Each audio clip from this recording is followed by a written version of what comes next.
Bamboo গাৰ্ডেনলৈ যাম। Bamboo garden ন? আহক মই বেম্বো গাৰ্ডেন দেখিম। আমাৰ এইখিনি এইটো হ'ল বেম্বো পাৰ্ক। আমি বেম্বো পাৰ্ক ন? আমি গৈ আছোঁ বেম্বো পাৰ্কত। পাবলৈ হৈছোঁ আৰু ইয়াত বিভিন্ন ধৰণৰ বেম্বো আছে। আমাৰ 54টা প্ৰজাতি ইয়াত মানে বেম্বোৰ হেৰি কৰা হৈছে। বাঁহ 54বিধ বাঁহ 54বিধ হয়। খটখটি দি উঠি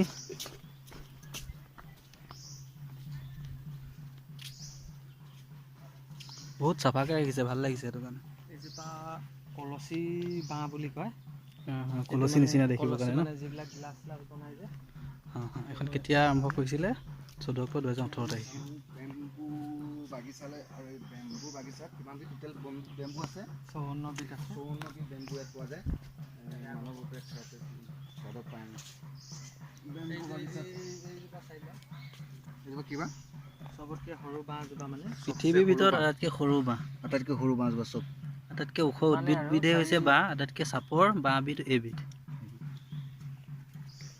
বাঁহ এইটো বজাল বাঁহ। ডেক'ৰেশ্যনৰ কামত ব্যৱহাৰ কৰা হয়।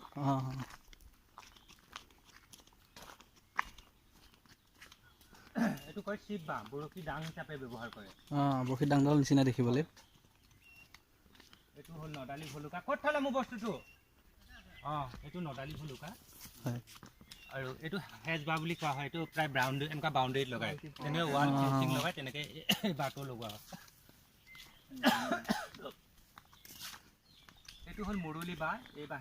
এইটো বাঁহী বনোৱা হয়। এইটো বাঁহৰ পৰা ওপৰৰ বাঁহী বনোৱা হয়। মুৰলি বাঁহ। হয়, বাঁহী বনোৱা হয়। এইটো কলচী বাঁহ। কলচী বাঁহ। হয়, দেখিবলৈ কলচী নিচিনা হয় ন? কামতে ব্যৱহাৰ কৰা হয়।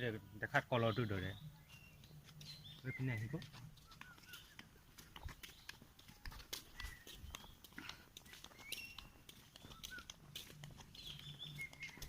এইটো কয় কটহা বাঁহ। এই বাঁহটো কাঁইট থাকে। এইটো আগত আপোনাৰ ফেঞ্চিং হিচাপে ব্যৱহাৰ কৰা হৈছিলে। হয়। এইটো হালধীয়া বাঁহৰ সৰু প্ৰজাতি।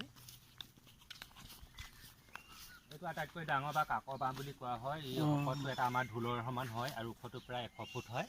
এইটো বাঁহ বৰ্তমান এতিয়া মানে ফাৰ্নিচাৰ হিচাপে ব্যৱহাৰ কৰে। এনে চোফা, বিচনা তেনেকুৱা বনোৱা হয়। সেইটো যে দেখালে এইটো হয় চাপৰ্টিং ভেলফুট বুলি কয়। এইটো আপোনাৰ গাৰ্ডেনত লগাব পাৰে, ফ্লাৱাৰ গাৰ্ডেনত।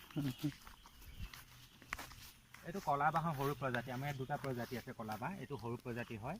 ই যেতিয়া বুঢ়া হৈ যায় তেতিয়া এই ডিজাইনটো নিজে নিজে হৈ যায়। কাটি দিয়া লেখীয়া। তেতিয়া গম পোৱা যায় যে মৰি যোৱা নিচিনা হয় ন গছজোপা? কলা বাঁহ। মৰিবলৈ আৰম্ভ কৰিব এতিয়া। মৰি যায় ন? এইটো হ'লে মানে মৰি যায়। এইটো হ'ল ত্ৰিপুৰাৰ হয়। ইয়াৰ নাম কনক বাঁহ। আপুনি যিমান বাঁহ দেখিব সকলো বাঁহৰে কভাৰটো এৰাই যায়, বাকলিটো। এইটো বাঁহৰ নেৰাই, তলৰ পৰা ওপৰলৈকে থাকে। যিমান শকত হ'লেও এৰাই নাযায়।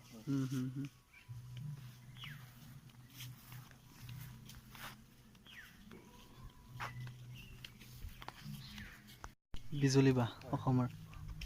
হালধীয়া বাঁহৰ এইটো ডাঙৰ প্ৰজাতিটো। প্ৰথমৰ পৰা হালধীয়া হয় ন? এইটো গজালি পাই এই হালধীয়া হৈ আহে। এইটো চাব পাৰে। প্ৰথম অৱস্থাত সেউজীয়াটো বেছি থাকে। যেতিয়া বুঢ়া হৈ আহিব হালধীয়াটো গোটেইফালে বিয়পি যাব আৰু সেউজীয়াটো চাপ খাই যায় মানে। সেইকাৰণে এইটো স্কেচ বহি গৈছে। ডেকৰেশ্যন হৈ গৈছে।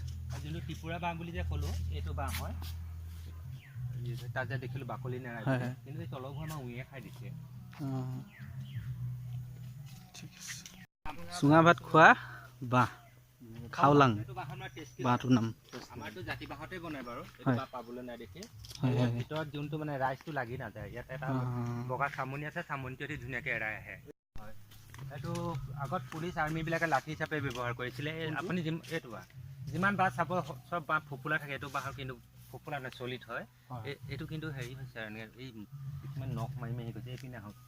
এইটো কি বাঁহ বুলি কয়? লাঠি বাঁহ। লাঠি বাঁহ। আগত কি মানে পুলিচসকলে লাঠি হিচাপে ব্যৱহাৰ কৰা বিধ বাঁহ।